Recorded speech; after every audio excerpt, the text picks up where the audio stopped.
السلام علیکم ورحمۃ اللہ وبرکاتہ۔ وہی لوگ خوبصورت سوچ کے مالک ہوتے ہیں جو طاقت اور قدرت کے باوجود کسی کے ساتھ برا نہیں کرتے۔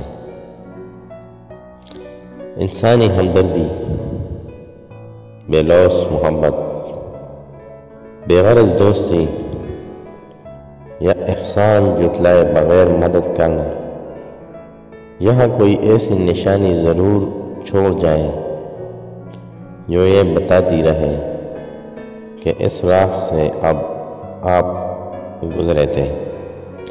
یا اللہ کریم، ہمیں دنیا و آخرت میں خیر و عافیت نصیب فرما، ہمارے گناہوں کو معاف فرما، آمین یا رب العالمین۔